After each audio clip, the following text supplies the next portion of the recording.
So, I love the Bible.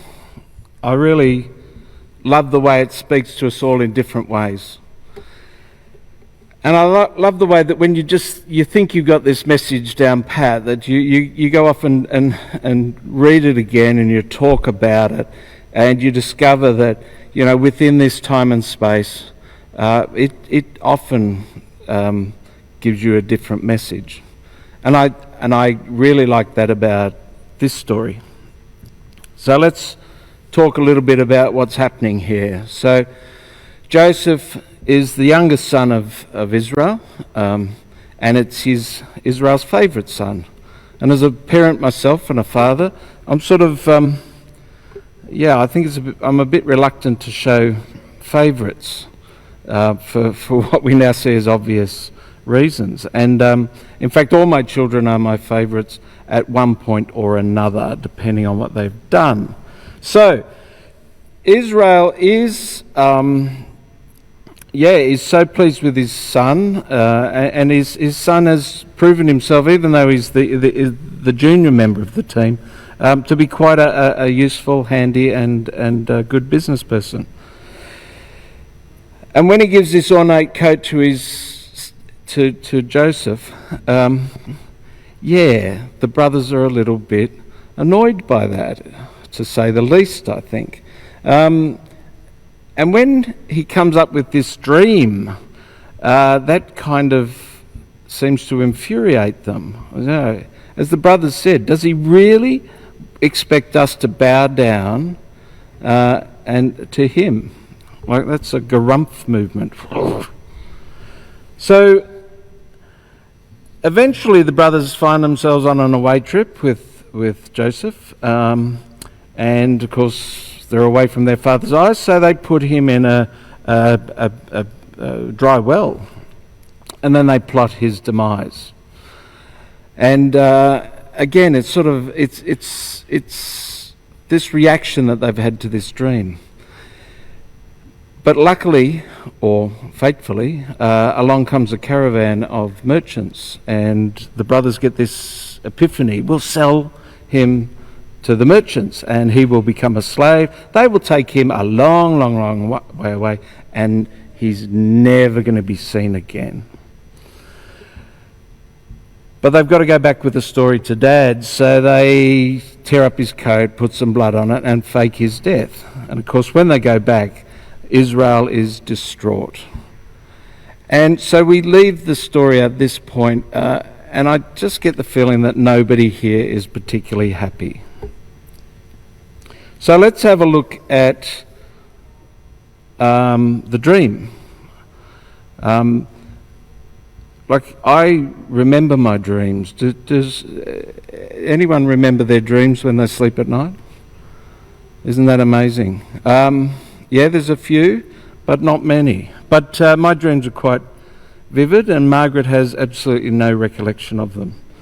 So we're quite different. I was going to share you my dream this year of Collingwood winning the grand final. Sorry, Trev, I had to get that in. The problem with that is when I was doing this with a good friend and colleague, Martin Levine, Reverend Martin Levine, Martin sort of looked at me and said, well, sorry, Geoff, that's not a dream, that's a vision. A vision is something you have when you're awake.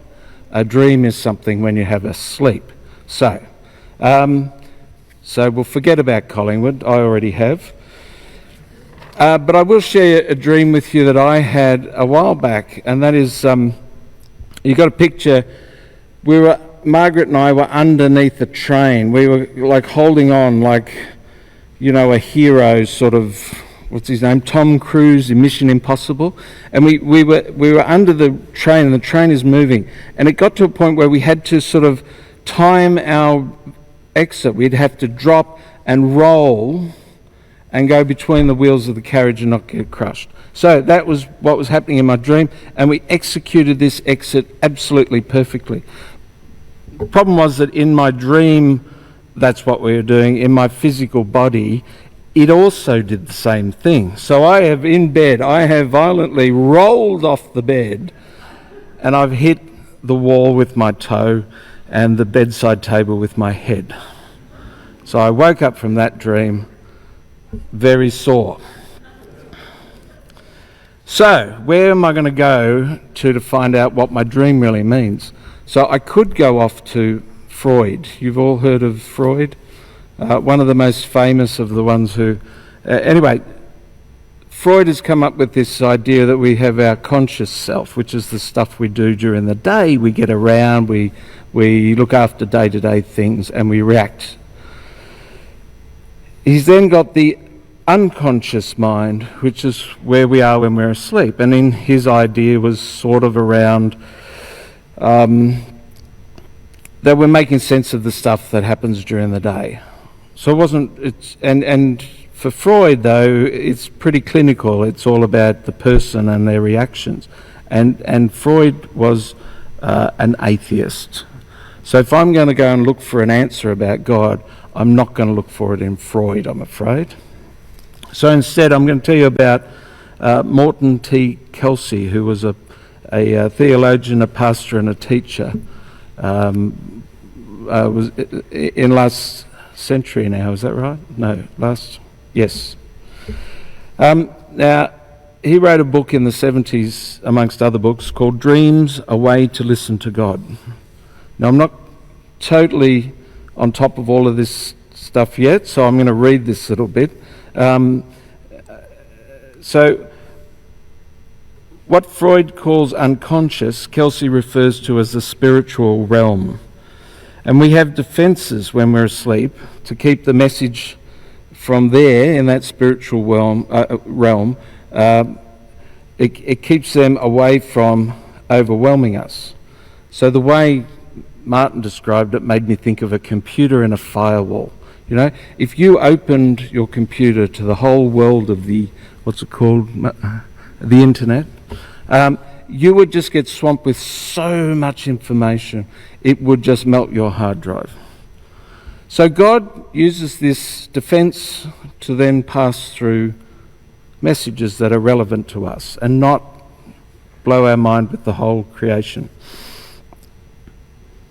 So, so stay with me a bit. So how do you know these dreams are going to come from God? Well, the dreams will have images or symbols, and we saw that in Joseph's dream with sheaves of wheat, representing certain people who meant something to him. So they're almost always about the people who are dreaming, about the person who's dreaming. It's very rare that dreams in the Bible express something that's going to happen to somebody else. So it's personal. And then if God's talking in this dream to us, it's going to resonate. You'll wake up alert and energized to the message that God's got for you. You will be energized. So if I think about my dream, the only thing that was resonating for me was my throbbing toe. So I put that out of the it's not a message from God. So what was happening in Joseph's case? One of the verses we didn't read was a follow-on dream from the one that that Caroline read, and that was that there was a sun and a moon and 11 stars all bowing down to worship him. And when he told them to the brothers, that added to the fury. But the father, after admonishing him, saying, "Do you really expect us to bow down to you?" said his brothers were jealous of him, but his father kept the matter in mind. So he kept the matter in mind. And to me, that's some indication that Israel actually had a resonation with Joseph's dream. So if we're going to apply these principles to Joseph's dream, it contained the symbols that were familiar to Joseph. It was personal, and he was energized. So I put it to you that when the brothers were angry about his dream, they thought he was boasting. But in fact, Joseph was busting. It's different. He wasn't boasting, he was busting, and he was busting with that message that he'd got from God, that he could do something with his life. So, coming back to the idea that this is a promise from God. Perhaps it's not so much a promise of an outcome, but a promise of what could be. So a promise of what could be. And the reason is that Joseph, like all of us, has free will, and Joseph could take several paths here. He could sit down and wait for God to make his promise happen, or he could, in worst case, disappear off and do something else. Or he could stay and get actively involved in what it is that God is offering. So what did Joseph do in those gap between those?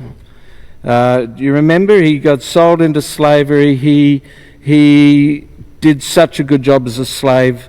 He was faithful to God. He honoured him. His service was faithful. He eventually became the head of the household and running his master's household. So then Joseph gets thrown in prison, like on a false charge. And again, he doesn't sit there in shackles, oh woe is me, and just disappear. He actually goes to work inside the prison, and he becomes not just a model prisoner, he sort of kind of runs the internals. And in that position, he meets some people and he befriends them and becomes known to be able to interpret dreams. Eventually, where does he then go? He gets out of prison, he goes to Pharaoh and helps Pharaoh with Pharaoh's dreams. And Pharaoh dreamt of 7 years or interpreted to be 7 years of famine, of plenty, and 7 years of famine. And eventually Joseph rises to the role of effectively Prime Minister of Egypt, second in charge. So he is a very powerful man. And so we then jump to where we see the brothers in the last part of the readings. And the brothers are there bowing down to Joseph. And that's similar to what was in the dream. So maybe, and they were begging for forgiveness. So maybe the dream wasn't about a promise of power and influence. Maybe the whole point of his dream was about God showing him that he could be a better person than he thought he was. And that resonates with me because when you look at the story of Joseph, that's what he did in the interim. He did everything to honour God, obey God, and do the best he could do and be the best he could be. So, what about you and me? Where does that kind of leave us? Because I certainly don't have those sort of dreams that Joseph did. Mine are more violent, I think. And how do I know what God has promised for me?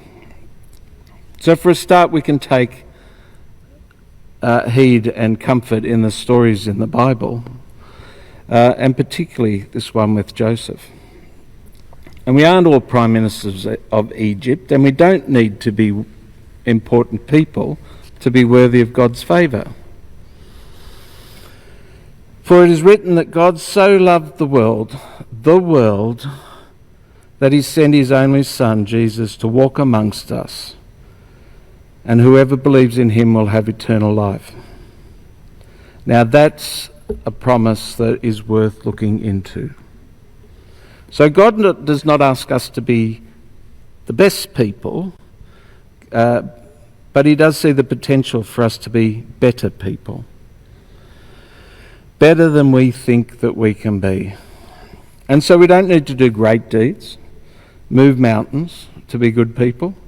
It could be much as a kind word or a helping hand to a neighbour who is struggling. For God never asks us to do tasks that are beyond our capabilities. In Matthew 11, verses 28 to 30, Jesus himself said, "Come to me, all who labour and are heavy laden, and I will give you rest. Take my yoke upon you and learn from me, for I am gentle and lowly in heart, and you will find rest for your souls. For my yoke is easy and my burden is light. And that's a promise. Amen.